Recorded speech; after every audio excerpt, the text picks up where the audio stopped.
hybridization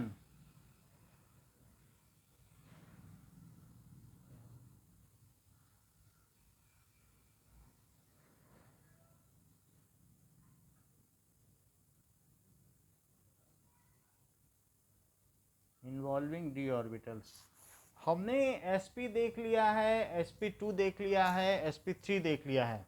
now next hybridization is that is, पहले sp3d देखेंगे। सो sp3d, sp3d hybridisation,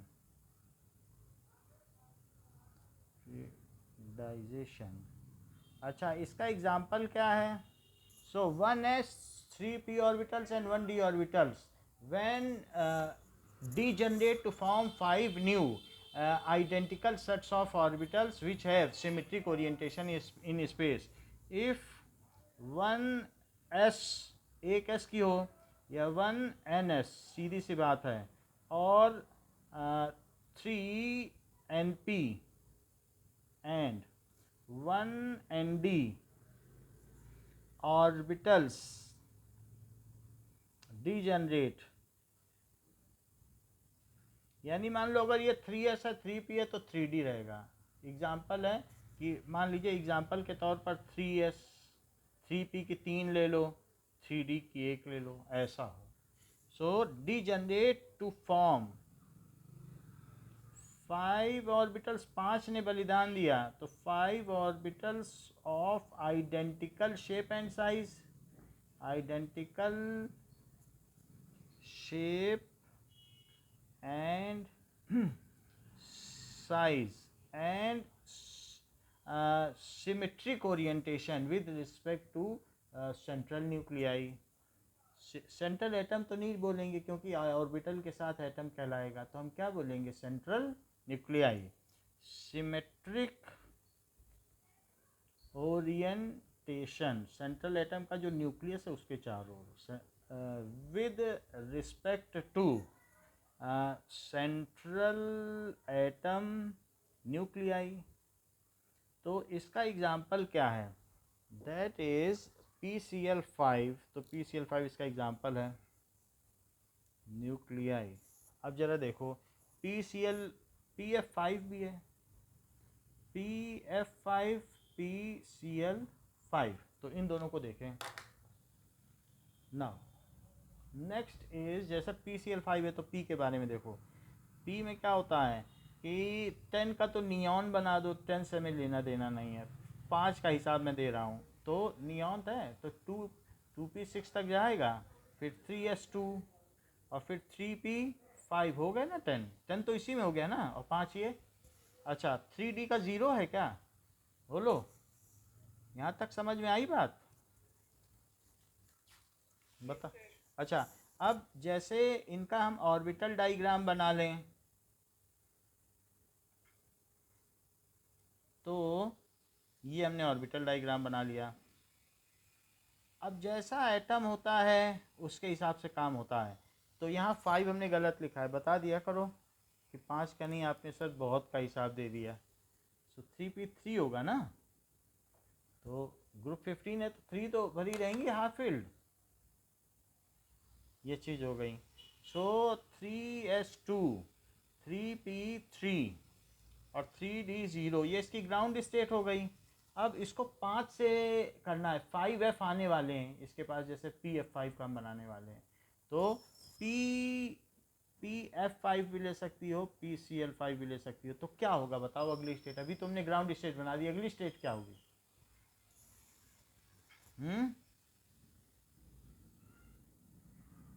बताइए। D में चला जाएगा, यहाँ से यहाँ ट्रांजिशन होगा, और फिर उसके बाद जब उनमें एक्सचेंजेस होंगे ना तो वो एनर्जी कंपनसेट हो जाएगी, जिससे रिलीज होगी। आप कहेंगे यहाँ से यहाँ जाने के लिए एनर्जी कहाँ से आएगी, इतने ऊंचे जा रहा है। तो जब इनमें आपस में एक्सचेंज एनर्जी रिलीज होगी, वही अगले मॉलिक्यूल की एस ऑर्बिटल को अनपेयर भी करेगी, अनपेयरिंग के लिए भी एनर्जी चाहिए, और साथ में ट्रांजिशन भी कराएगी। So the energy released during exchange energy is utilized to continue the process of unpairing and transition of electrons from lower energy orbitals to higher energy orbital. Repeat करो इस बात को।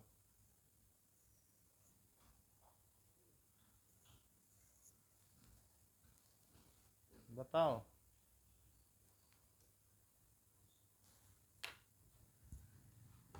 ये इंपॉर्टेंट सेंटेंस है।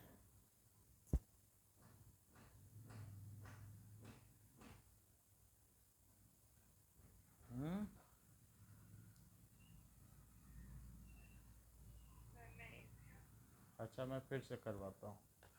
सो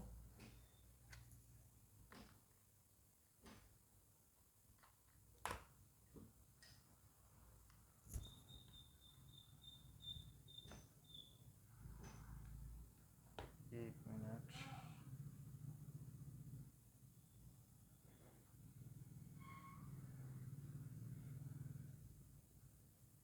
हाँ यहाँ पर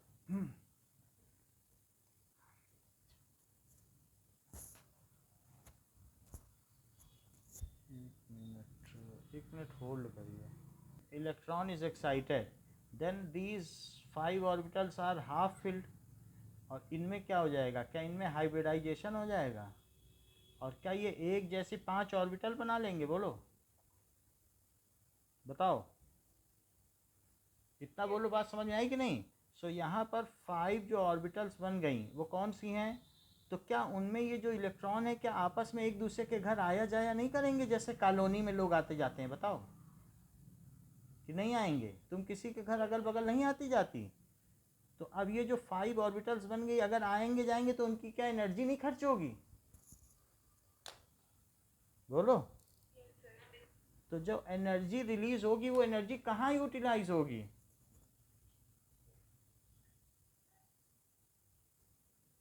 the energy release during exchange. किनके बीच एक्सचेंज? क्या एक एस की, 3p की और 1d की ऑर्बिटल्स, तो एक d की, ये जब आपस में मर्ज हुई तो इन्होंने किस तरीके की ऑर्बिटल्स बनाई? थोड़ा s का लेप ये शेप लिए हुए, थोड़ा p का शेप लिए हुए और थोड़ा d का शेप लिए हुए। और जब ये 5 ऑर्बिटल बन गई तो क्या अब इनका न्यूक्लियस, सेंट्रल न्यूक्लियाई के चारों तरफ, न्यूक्लियस ही बोलना पड़ेगा क्योंकि एक है, सो न्यूक्लियस जब बहुत होते हैं तब न्यूक्लियाई बोलते हैं। तो अब इनका क्या सेम ओरिएंटेशन होगा? और अगर सेम ओरिएंटेशन होगा तो 3 तो इक्वेटोरियल प्लेन में हो जाएंगी।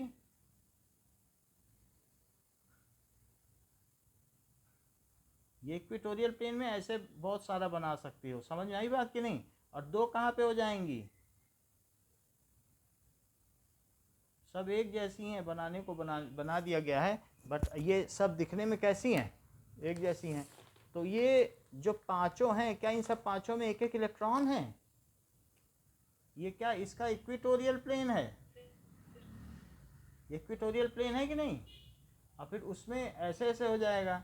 तो अब ये जो चीज़ बनी है, तो ये 5 सेट ऑफ ऑर्बिटल है। फिर इनमें क्या हो? अब PCl5 का मॉलिक्यूल है तो अगला क्या होगा? नेक्स्ट, तो यहाँ लिख लो PCl5। और ये 5sp3d hybrid orbitals.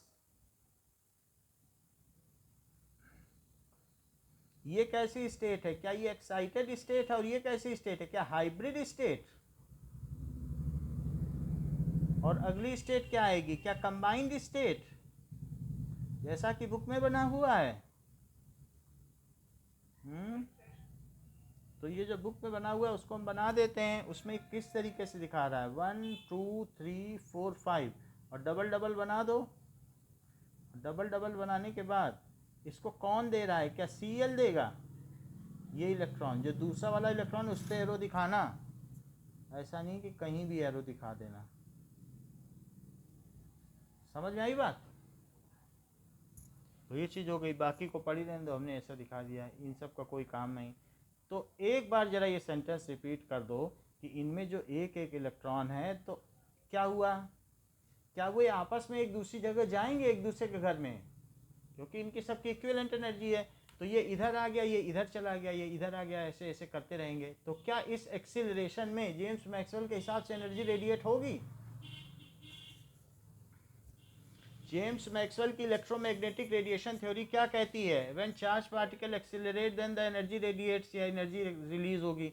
So the energy radiated, ठीक है, ड्यूरिंग इंटरचेंज या exchange of electron between hybrid orbitals is utilized in unpairing of electron and excitation of electron from lower energy orbital to higher energy orbital. Repeat करो, जितनी बार repeat तो करवाएंगे, जितनी बार में करना हो करो, तभी हम आगे बढ़ेंगे. इसमें बहुत साइंस छिपी है. बताओ, कुछ रिपीट करो. हाँ हाँ,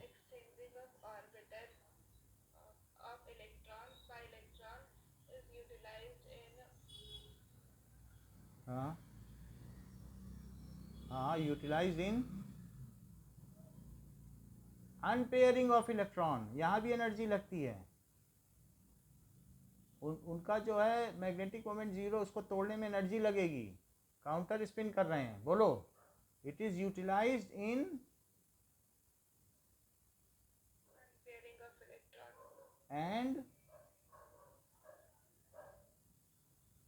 एंड एक्साइटिंग इट, ठीक है, या transferring it from lower energy orbital to higher energy orbital. फिर से एक बार बोलो पूरा.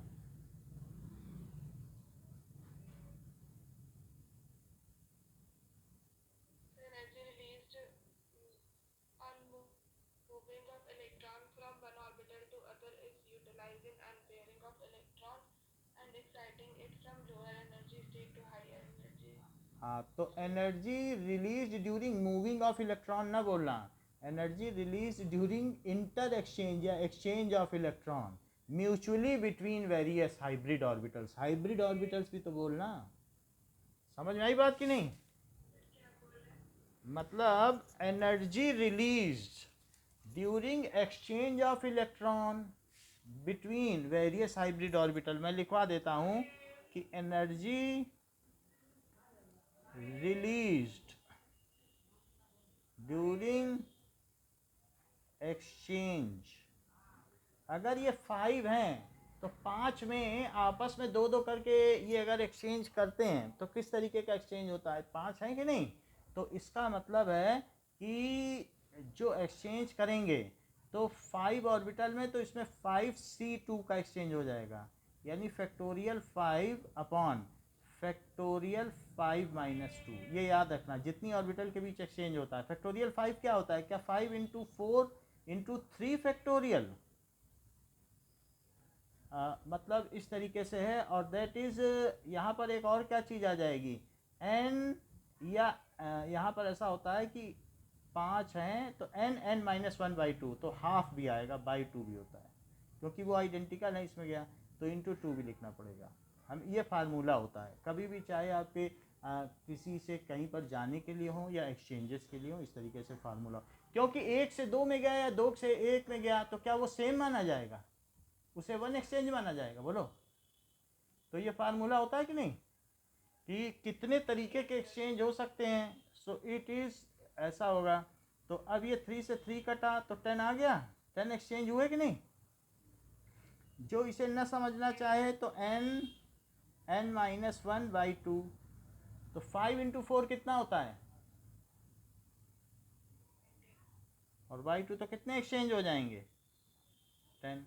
ऐसा हमने 5d ऑर्बिटल्स में चैप्टर 2 में देखा था कि नहीं, कि कितने एक्सचेंज होते हैं? 10 होते हैं कि नहीं 5 ऑर्बिटल के बीच में? बताओ. So energy release during exchange of electrons, ठीक है, between hybrid orbitals. Hybrid orbitals is utilized for unpairing of electron from s orbital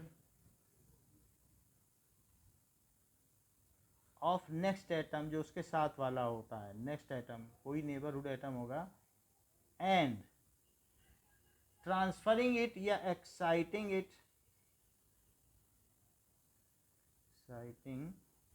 from lower energy state, lower energy state, that is NS, to ND, to higher energy state. समझ में आ गई पूरी बात? And दस the process continues.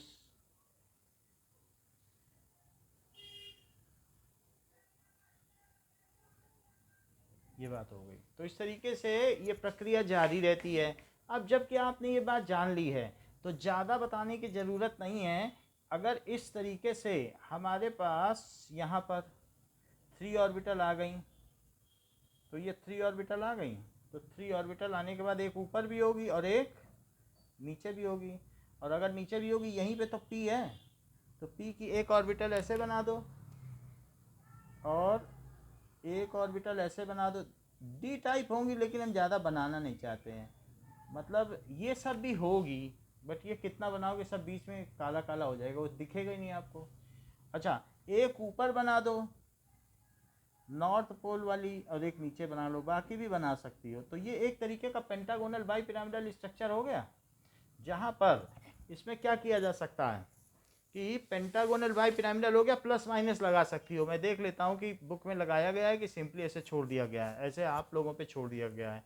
Figure 4.17 आप देख रही हैं? तो ऐसे ही एक एफ ऑर्बिटल बना दीजिए। पूरी बनानी हो पूरी बना दो, बुक तो CL लिख देती है, क्योंकि फिर इतना सब जो बनाएगा तो वो फिगर ही नहीं पता चलेगा कि क्या हो रहा है। अच्छा, एफ में भी तो क्या होता है, दैट इज 2p5 होता है कि नहीं?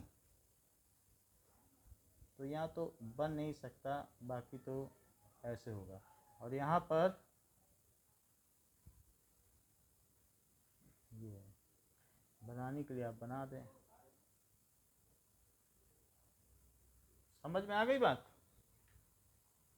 सो दिस इज पेन ये ट्राइगोनल बाई पिरामिडल।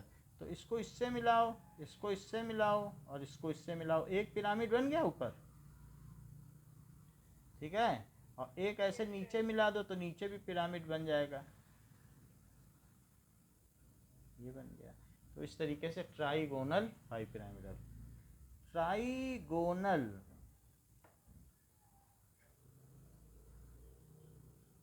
डल। अच्छा, जो इक्विटोरियल प्लेन में है, at equatorial plane what is CLPCL angle या FPF, क्योंकि हमने PF5 का बनाया ना। सो एट इक्विटोरियल प्लेन क्या एंगल होगा? हाँ, FPF bond angle is 120 degree and that is the angle polar atom and equatorial angle। जबकि ये एंगल कितना होगा? Bond angle of FPF between polar fluorine atom and that is equatorial fluorine atom। so FPF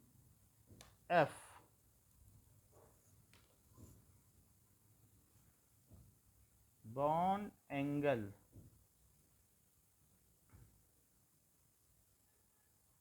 between polar fluorine atom and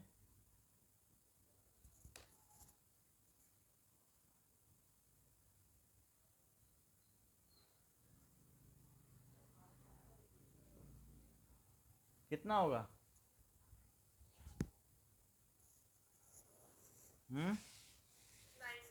हाँ देखो book में लिखा है सारा 90 डिग्री। और फिर आगे क्या लिख रहा है कि जब polar atom bond length of polar PF, so polar PF bonds, polar PF bond length is more than equatorial PF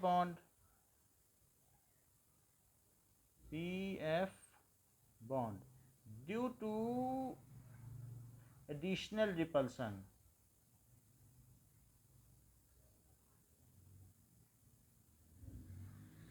of bond pair of electrons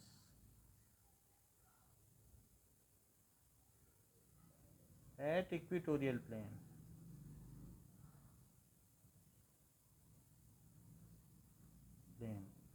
and hence, ऐसा होने की वजह से क्या होगा, hence these bonds are weaker. जब bond length ज़्यादा होगी तो क्या होगा, क्या बॉन्ड वीकर हो जाएंगे? Hence these bonds are weaker. पूरी बात लिखी है इसी में, एक क्वेश्चन बनता है। वीकर एंड easily cleaved,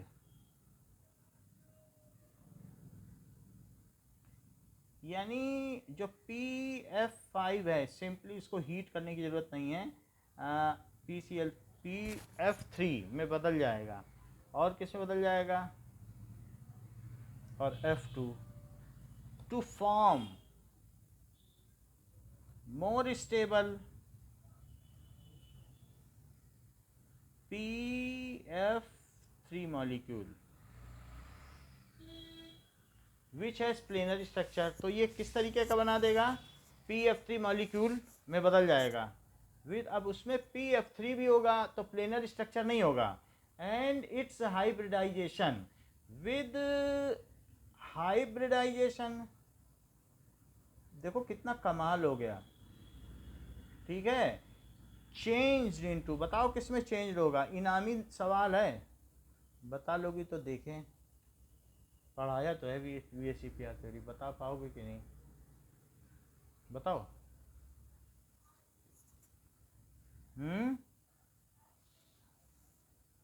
नहीं बता पाओगी? अरे मान लो दो फ्लोरीन हट गए तो अब इसका हाइब्रिडाइजेशन यहाँ पर sp3d था, तो अब किस में बदल गया,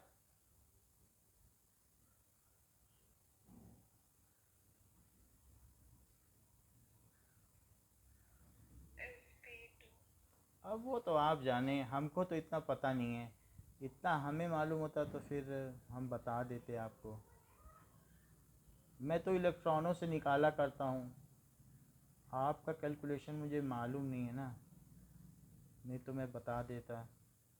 इसमें 3 रखेगा और S से बोल देगा कि तुम अपना दोनों लिए रहो, और P वाला कहेगा हम चारों मिल जाए, 5 तो है ना। sp2 में कैसे हिसाब बैठाओगी, और वो जो 5 इलेक्ट्रॉन है उनको कैसे रखोगी, बताओ, अपना गणित हमको भी बताओ।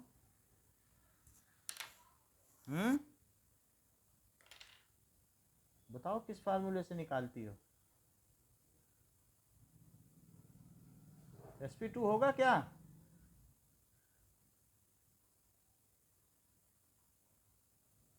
देखो इसको, या तो आप PCl3 का हाइब्रिडाइजेशन वो 8 और से डिवाइड करके 2 से डिवाइड करके निकाल लें।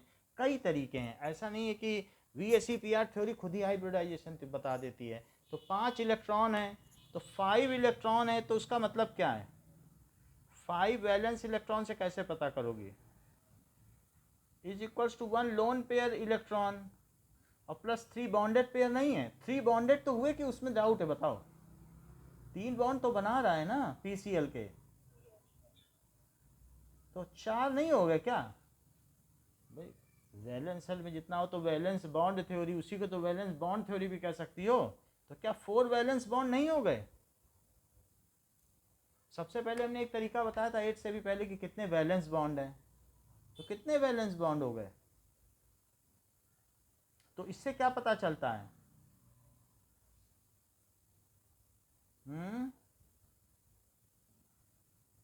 समझ में आई बात कि नहीं? तो ये सब sp3 हैं। अच्छा, ऐसा भी समझा जा सकता है कि एक्साइटेशन ना हुआ होता तो भी तो बन जाता कि नहीं,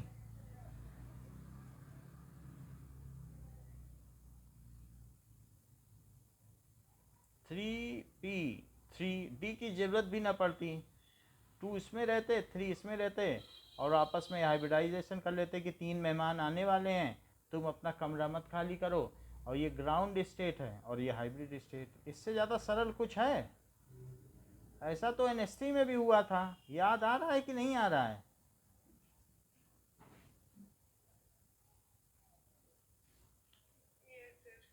फिर गलती क्यों हो जाती है, अगले में ठीक बताना, अभी एक और पूछेंगे।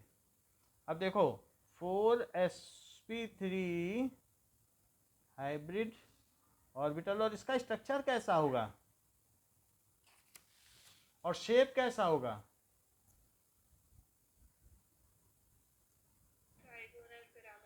अच्छी बात कही है, ट्राइगोनल पिरामिडल। और इलेक्ट्रॉनिक स्ट्रक्चर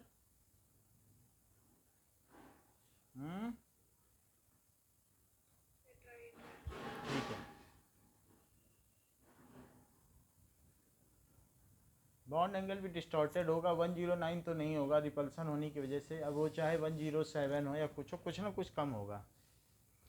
अब पी की जितनी लेंथ हो उसके हिसाब से होगा। अब देखो तो फिर क्या होगा, इसकी कंबाइंड स्टेट बनाओ। तो कंबाइंड स्टेट में कैसा दिखाऊं? कुछ लोग अलग अलग स्केच का भी यूज़ करते हैं। यहाँ ऐसे बना दिया, ऐसे ऐसे ऐसे बना दिया, और फिर जो दूसरा वाला है वो दूसरे कलर से दिखाएंगे ऐसे। तो अगर ये दूसरे कलर से दिखाया गया तो यहाँ लिखो PF5 PF3। तो PF3 में ये नियॉन दिखा दिया, और यहाँ दिखाओ F F F, और यहाँ लिख दीजिए कंबाइंड स्टेट।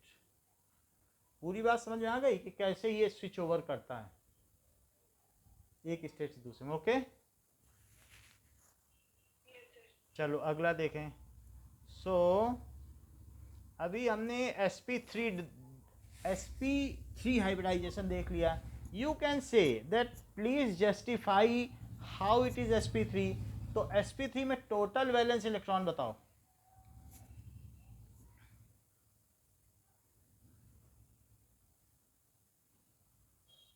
काउंट करो, प्लस पूरे मॉलिक्यूल के Q1 plus Q2 plus R लगाने जा रहे हैं। 26 हुआ। अब 26 में किससे डिवाइड देंगे?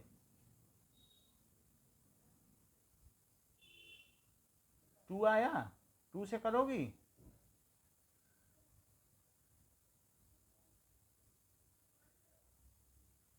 तो क्या आ जाएगा बताओ?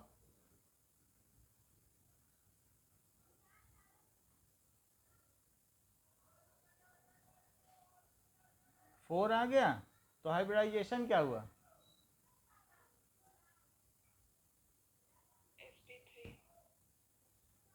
ऐसे ही कर लिया करो। चलो आगे की बात देखें। सो वी हैव सीन कि इस केस में क्या होगा। Now next one we will see कि आगे का क्या है। sp3d2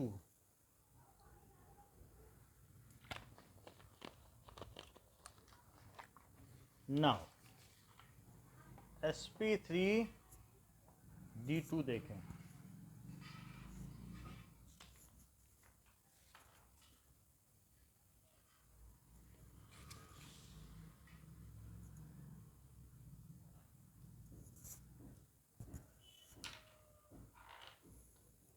sp3d2 hybridisation.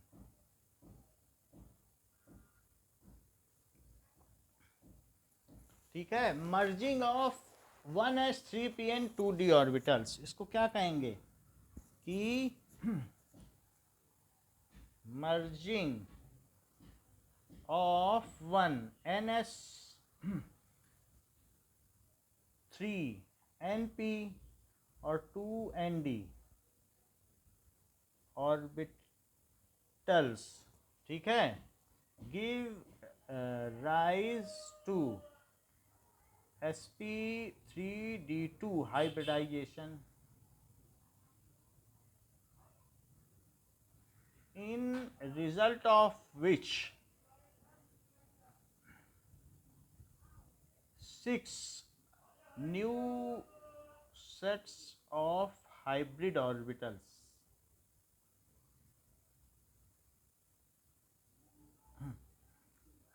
each named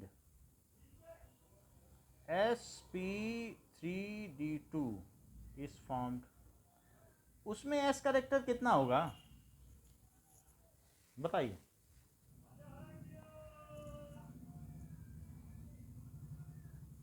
S character कितना हो जाएगा?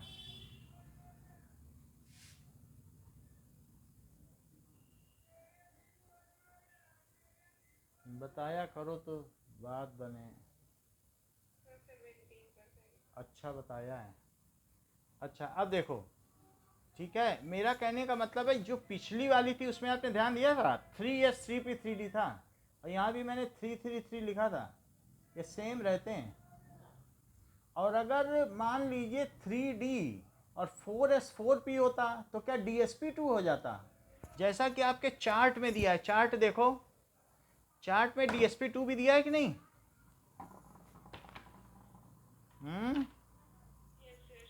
तो dsp2 बनने के लिए क्या चाहिए?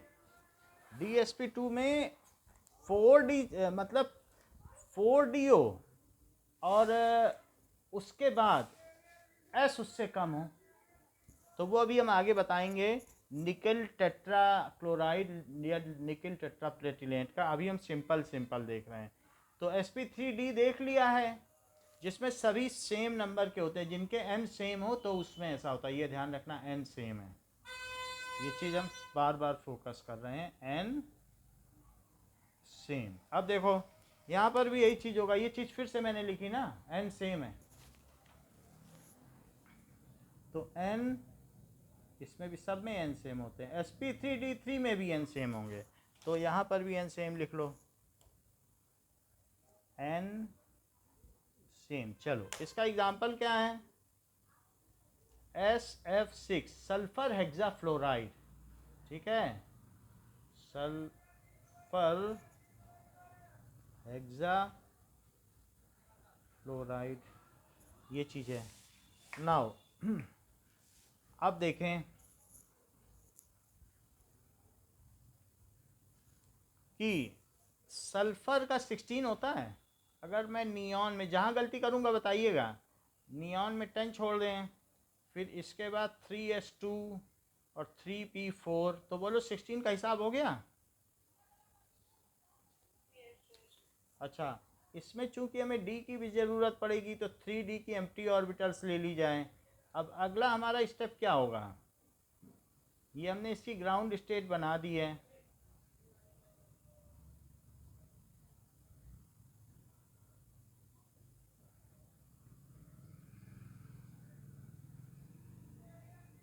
अब क्या करें?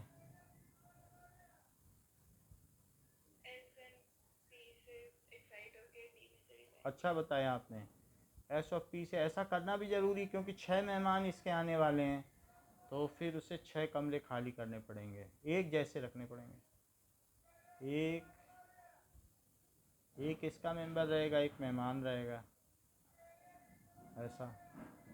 और एक एक ऐसा चला गया, एक को यहाँ से यहाँ ले लो और एक और कहीं डाल लो बगल में, तो इससे 1 2 3 4 5 6 बन गई, बाकी ये 3 खाली कर लो।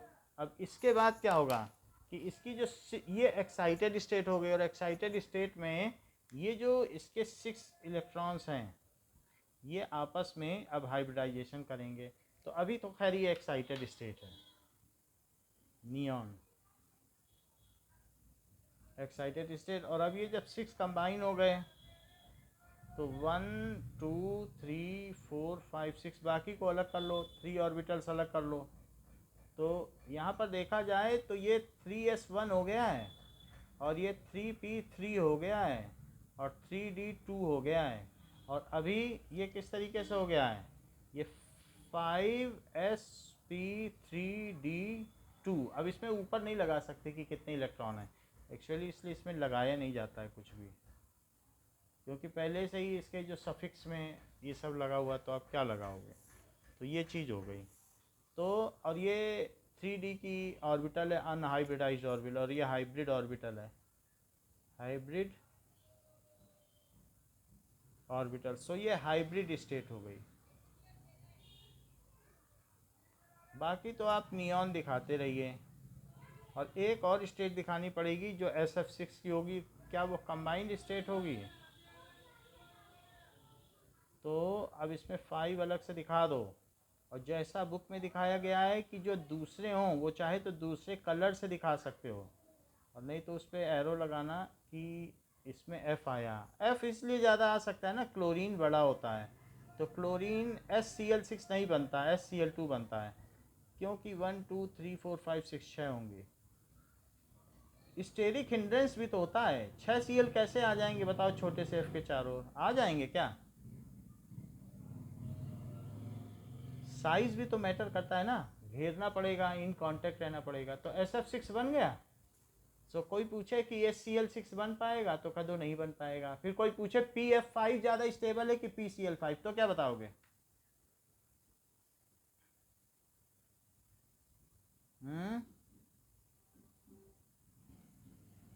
जवाब दो तो आगे बढ़ा करें, तो रुक जाती बात। इक्वल नहीं है, एफ का बॉन्ड लेंथ छोटा नहीं होगा PF5 का। जब छोटे छोटे एटॉमिक रेडाई होंगे तो उनसे बॉन्ड लेंथ छोटी बनेगी, बॉन्ड लेंथ छोटी होगी तो क्या स्टेबिलिटी नहीं बढ़ेगी? बड़े बॉन्ड वीकर होते हैं, छोटे बॉन्ड स्ट्रांगर होते हैं, तो PF5 वीकर है कि PCl5? बोलो। I2 की बॉन्ड एंथैल्पी ज़्यादा होगी कि F2 की?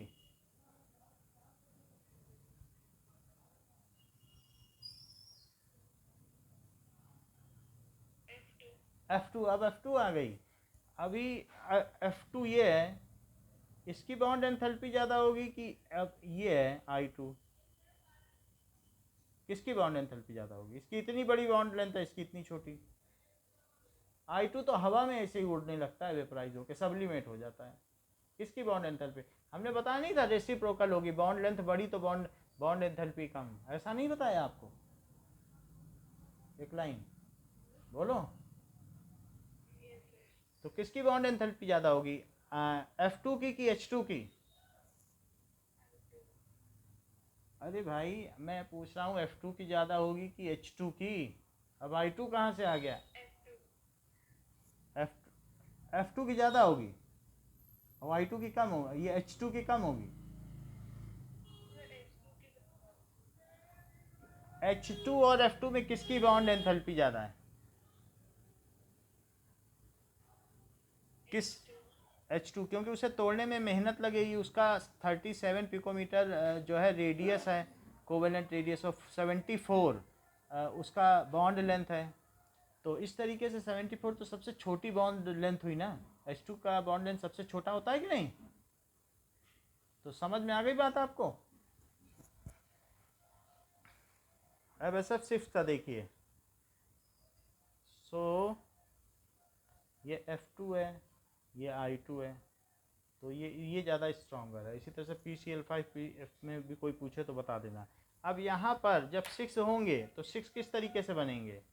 एक ऐसे बनेगा, एक ऐसे बनेगा, एक ऐसे बनेगा और एक ऐसे बनेगा। सिर्फ ऐसा ही नहीं बनेगा, बाकी तो और भी फूल होंगे, वो हमने नहीं बनाए हैं। और एक ऊपर बनेगा और एक फूल नीचे बनेगा, ये। तो इस तरीके से तो जब ये बन जाएगा तो क्या होगा, बीच में S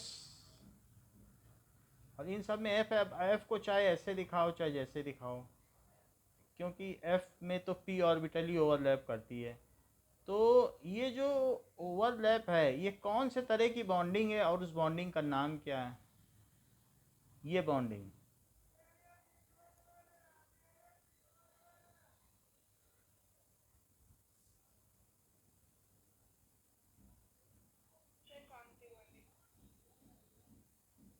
ये बॉन्डिंग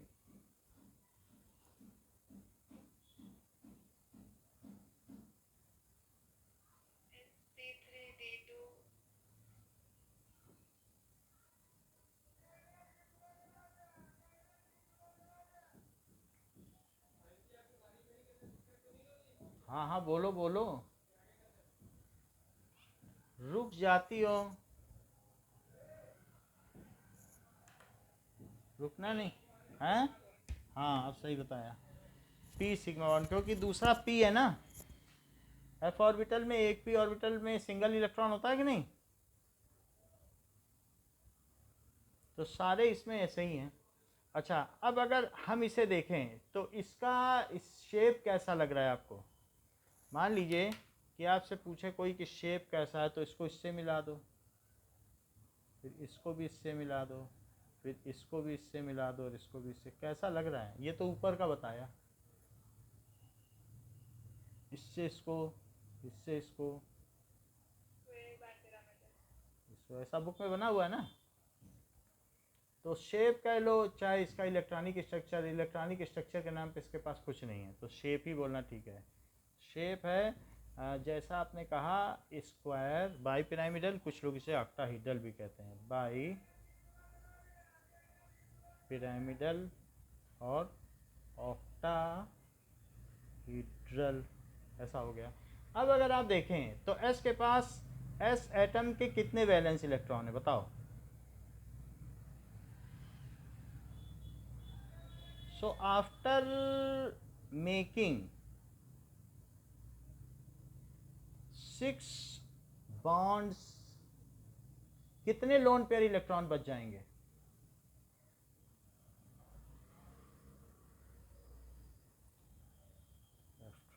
तो जो वैलेंस बॉन्ड्स होते हैं, नंबर ऑफ वैलेंस बॉन्ड्स, वो किसके इक्वल होते हैं?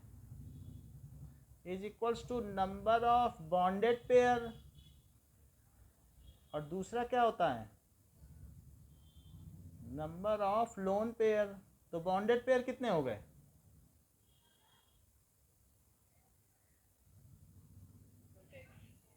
और लोन पेयर कितने हो गए? तो अब 6 के हिसाब से बताओ, एक तो एस की लेनी है, 3 पी की लेनी है, तो कितनी हो जाएगी? हम्म,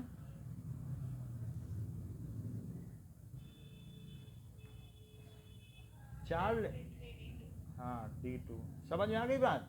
अच्छा, number of valence electron in, और अगर 6 होंगे तो ऑक्टाहेड्रल ही होगा, ये भी होगा, अभी हम चार्ट बनवा देंगे। अच्छा, एक और भी चीज़ है कि number of valence electron in SF6 molecule, वो दूसरा तरीका देखो।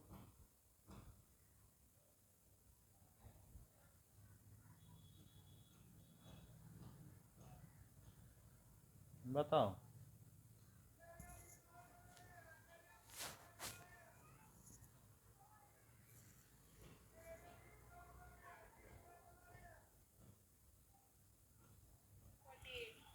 इतनी जल्दी बता देती हो, ऐसे कैसे हम करेंगे? 6 इसका, 6 × 7 से संग 48, सही है। कॉपी पेपर लेके बैठी होगी ना। अच्छा, आप देखो 48 हो गया, क्या किया जाए इसमें?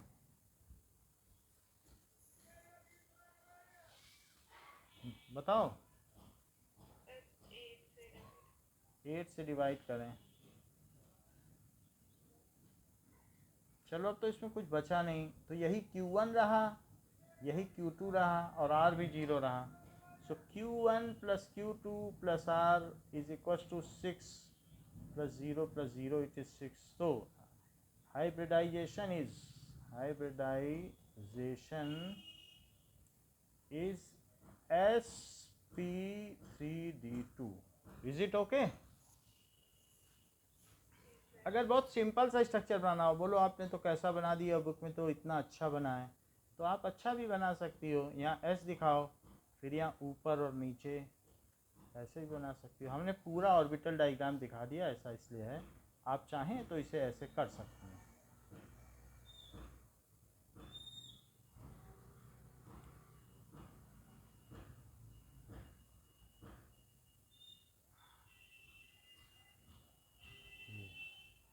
और फिर एफ एफ एफ एफ, मैं देख लेता हूँ कि बुक में ये जो बॉन्ड के अलावा लाइन है क्या, वो डॉटेड दिखती है क्या? अगर डॉटेड होंगी तो हमें भी डॉटेड दिखानी चाहिए, हम बता देंगे। डॉटेड नहीं, सब ऐसे ही है। तो ऑक्टाहेड्रल लग रहा है कि नहीं? अच्छा, अभी एक चीज़ और छूटी हुई है, दैट इज़ sp3d3, क्योंकि बुक में दिया है तो फिर हम भी उसे करेंगे। sp3d3, d3 दिया नहीं है बट होना चाहिए था, चलो हम देख लेते हैं। Pentagonal bipyramidal sp3d3, okay.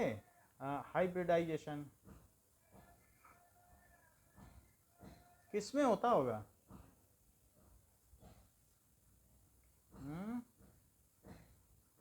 IF7 iodine hepta fluoride. So I का कितना होता है? आई का वैसे मुझे याद नहीं है, FCl Br और इसके ऊपर इसके साथ वाला क्या होगा? मान लीजिए F के बाद नियॉन होगा तो ही नियर कर और जेरॉन ही भी लगा दो। तो ये 1 पीरियड 2 पीरियड 3 पीरियड 4 पीरियड ये 5th पीरियड है। तो आई का लिखना है तो जेनॉन लिख दें, जेनॉन नहीं क्रिप्टॉन, उससे पिछला लिखा जाएगा ना, आगे वाला थोड़ी ना लिखा जाएगा। बोलो क्रिप्टॉन लिख दो। और क्रिप्टॉन के बाद अब ये 5th में है तो 5th में 5s में जाएगा और 5s में जाने के बाद किस में जाएगा? क्या 4d में जाएगा? और फिर 4d में जाने के बाद किस में चला जाएगा बताओ? क्या 5p में जाएगा? तो 5p में 5 चला गया कि नहीं? और बताओ इसके बाद क्या 6 फिर अब 5d में चला जाएगा। अब किस में जाएगा भाई? 5d में जाएगा थोड़ी ना, 5d खाली तो रहेगा कि नहीं रहेगा बताओ? अच्छा कभी कभी हम लिखते समय ऐसा भी लिख सकते हैं कि निकलते समय किससे निकलता है बताओ? जाते समय तो ऐसा गया और निकलते समय किससे निकलता है? और अगर आप इलेक्ट्रॉन चाहो तो इलेक्ट्रॉन भी लिख सकते हो। 9 और 8 17 और 17 के बाद 35 18 जोड़ दो और फिर से 18 जोड़ दो। मुझे याद नहीं है तो इसलिए 8 5 13 53 है। वैसे भी कर सकती हो 53 और ये 36 है तो 36 के आगे हमने हिसाब दे दिया। देख लो 36 + 17 हो गया ना 53 क्रिप्टॉन। अच्छा अब ये बताओ मैं 4d पहले लिख देता हूँ क्योंकि जब निकलेगा तो किससे निकलेगा? 5s से। हाइब्रिडाइजेशन करना है, बॉन्डिंग करना है तो किसकी जिम्मेदारी है? डी की एस की? किससे निकलेगा? डी तो नहीं देगा, डी के पास तो अपने पूरे 10 हैं, वो दे देगा क्या?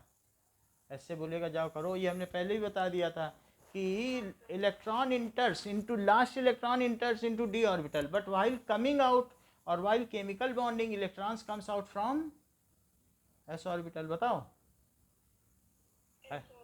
चलो अब इन तीनों की आप मुझे बॉन्ड बना के दिखाएं। ये हो गई तो 1 2 3 4 5 अभी भी आपके 7 मिनट बाकी हैं। पहले तो नहीं ज्वाइन करना पड़ता होगा ना। ये चीज़ हो गई तो 5s2 5p5 और 5d0 ये इसकी ग्राउंड स्टेट है। अब मुझे बताओ अगला स्टेप क्या होगा? बताइए। चलो s से गया, p से गया, p से गया तो ये इसकी एक्साइटेड स्टेट कैसी होगी? 1 इन तीनों में एक एक, फिर इसमें 3 गए हैं 1 2 3 4 5 1 2 3। अब इन सब का क्या होगा? यहाँ से यहाँ तक हाइब्रिडाइजेशन हो जाएगा। तो अगर एक एस की और 3 पी की और 3 डी की मिल जाए तो क्या हाइब्रिडाइजेशन कहा जाए? ये so that is called sp3d3 hybridization. क्या सभी एक ही जैसे नाम की हैं? NNN है? बताओ यही तो इसकी पहचान है कि सब में NNN नहीं आ रहा है। तो 6 क्यों? अब कितनी हो गई? 7 sp3d3 हाइब्रिड ऑर्बिटल्स और ये 5d0 अनहाइब्रिड ऑर्बिटल। उसका हाइब्रिडाइजेशन में कोई नाम नहीं, लेकिन 5 का बनाओगी तो कैसे बनाओगी? वैसे इन सब में मैं कंबाइंड स्टेट भी बना देता हूँ IF7। तो कैसे? और इन सभी में ये जो 7 ऑर्बिटल है 1 2 3 4 5 6 7, बाद की नहीं बना सकती, बाद की छोड़ दो, बुक भी छोड़ देती तो हम भी छोड़ दे रहे हैं। कंबाइंड स्टेट में भी दिखाती है, हम भी दिखाएंगे, जैसा बुक करे वैसा करो। तो अब 1 2 3 4 5 6 7, 1 2 3 4 5 6 7, ठीक है। अब कैसे लिखोगी एफ, ये बात समझ में आई कि नहीं? अगर जितना हमने बताया ऐसे कर दोगी तो तुम्हारी कॉपी पूरे क्लास में दिखाई जाएगी। इतना ज़्यादा हमारे कई बच्चों की कॉपी क्लास में दिखाई जा चुकी है कि कितने अच्छे से इनको हाइब्रिडाइजेशन आता है। समझ में आई बात? तो ये कैसी स्थिति है? Combined state. और ये इसकी कैसी स्टेट है? देखो ये हमने एक्साइटेड, देखो एक स्टेट तो हमने गायब ही कर दी, यहाँ एक्साइट हुआ है और एक्साइटेड में ही हमने हाइब्रिड लिख दिया। अब क्या करें? ये गलत बात हो गई। मैं ये एक्साइटेड स्टेट है ना, और इसके नीचे जब बनेगी तो यहाँ पे 7 बना लेना और उसमें क्या दिखा देना, 1 2 3 4 5 6 7 एक साथ बना देना और 2 को अलग कर लेना। ये इसकी कौन सी स्टेट है? 4 स्टेट बनानी पड़ती हैं और ये 4D10 और क्रिप्टॉन। बोलो समझ में आ गई बात? क्या किया गया है यहाँ तक? ठीक है ना? अच्छा अब देखो कि जब ये चीज़ हो चुकी है तो मुझे इसका पेंटागोनल शेप दिखा देना चाहिए। तो पेंटा कैसा होगा? पेंटागन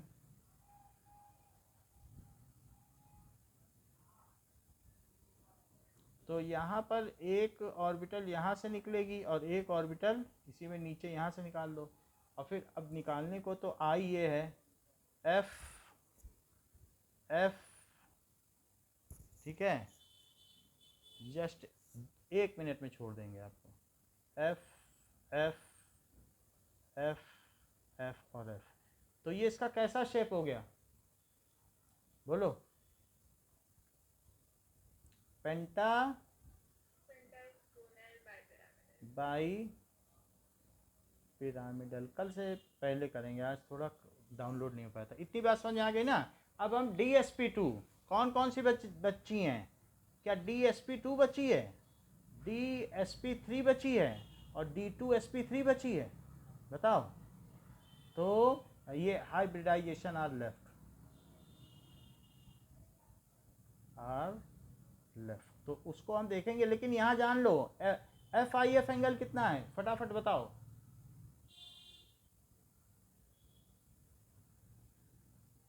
बताइए बताइए। 72 डिग्री। और ये कितना है FIF? बस ठीक है, ओके, थैंक यू।